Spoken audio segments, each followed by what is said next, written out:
Há alguns dias, um cliente perguntou: preciso montar uma estrutura de CNPJ com offshore. Acha que conseguiria me ajudar com isso? De início, já vale um ajuste importante. Montar uma estrutura com offshore não é só abrir um CNPJ ligado lá fora. Se for feito sem critério, pode gerar mais problema tributário e até risco fiscal do que benefício. O caminho correto passa por um planejamento estruturado. Não é só abrir empresa no exterior. Como isso pode funcionar na prática? Deve ser feita uma estrutura típica, que envolve 3 camadas. Pessoa física, Brasil, como residente fiscal no Brasil, continua sendo tributado sobre a renda global. É a regra da Lei 14.754 de 2023. Uma holding no Brasil, CNPJ. Normalmente uma holding patrimonial ou uma empresarial, que organiza os bens, tem participações, facilitando a governança e a sucessão. Isso pode ser o elo com a estrutura internacional. Em terceiro ponto, talvez, a offshore, empresa no exterior, constituída em algumas jurisdições como Ilhas Virgens Britânicas, Ilhas Caimã, Estados Unidos ou Emirados Árabes. Essa offshore pode servir para investimentos internacionais, proteção patrimonial, jurídica, mas não blindagem absoluta. E a organização de ativos fora do Brasil. Preste muita atenção. O que mudou e muitos ignoram: com a nova legislação brasileira, lucros de offshore passaram a ser tributados anualmente no Brasil. Portanto, acabou aquela ideia de deixar lá fora sem pagar imposto. Isso exige controle contábil e transparência. Ou seja, offshore hoje é ferramenta de organização e estratégia, não de economia mágica de imposto, como outrora foi tratado. E quando faz sentido, pode valer a pena quando há patrimônio relevante, normalmente acima de alguns milhões, quando existem investimentos no exterior e quando há uma preocupação sucessória internacional, e ainda quando há diversificação de risco. Não faz sentido quando o objetivo é apenas pagar menos imposto sem estruturar patrimônio. Ainda não justifica o custo e a complexidade quando não há um planejamento integrado no Brasil. A estrutura mais usada hoje, que é um modelo bastante recorrente, uma pessoa física ou uma holding no Brasil, uma limitada, e uma offshore, empresa ou conta internacional. Com isso, se ganha governança, organização patrimonial e uma base para a sucessão e integração fiscal correta. Mas existe um ponto crítico, poucos falam. O maior erro não é não ter offshore, é montar errado. Distribuição mal estruturada, bitributação, ausência de compliance, risco com receita, confusão patrimonial, o que pode gerar a perda do benefício. Portanto, não existe uma resposta simples, uma resposta genérica. Cada caso deve ser estudado, levando em conta a formatação da família, qual o seu pensamento para o futuro e qual o objetivo que ela tem para os próximos anos. Para mais informações, para ter um detalhamento preciso de um caso específico, do seu caso específico, acesse a bio do Instagram e agende uma sessão de viabilidade. Desta sessão você sairá com informações precisas sobre o seu caso pessoal. Até lá. Feito sem critério, pode gerar mais problema tributário e até risco fiscal do que benefício. O caminho correto passa por um planejamento estruturado. Não é só abrir empresa no exterior.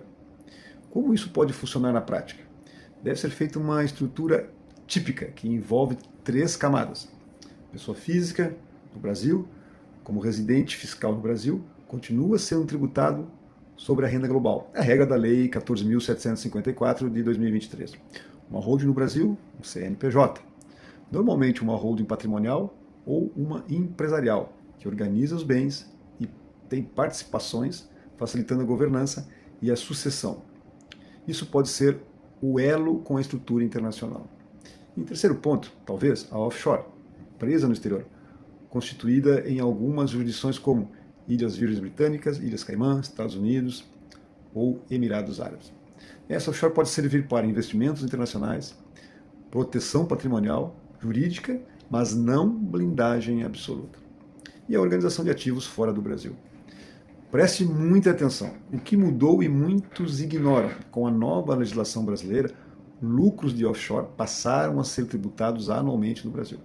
Portanto, acabou aquela ideia de deixar lá fora sem pagar imposto. Isso exige controle contábil e transparência. Ou seja, offshore hoje é ferramenta de organização e estratégia, não de economia mágica de imposto, como outrora foi tratado. E quando faz sentido, pode valer a pena quando há patrimônio relevante, normalmente acima de alguns milhões, quando existem investimentos no exterior e quando há uma preocupação sucessória internacional. E ainda quando há diversificação de risco. Não faz sentido quando o objetivo é apenas pagar menos imposto sem estruturar patrimônio. Ainda não justifica o custo e a complexidade quando não há um planejamento integrado no Brasil.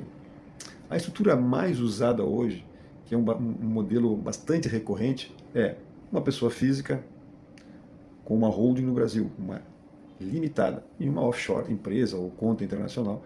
Com isso, se ganha governança, organização patrimonial e uma base para a sucessão e integração fiscal correta. Mas existe um ponto crítico que poucos falam. E o maior erro não é não ter offshore, é montar errado. Distribuição mal estruturada, bitributação, ausência de compliance, risco com receita, confusão patrimonial, o que pode gerar a perda do benefício.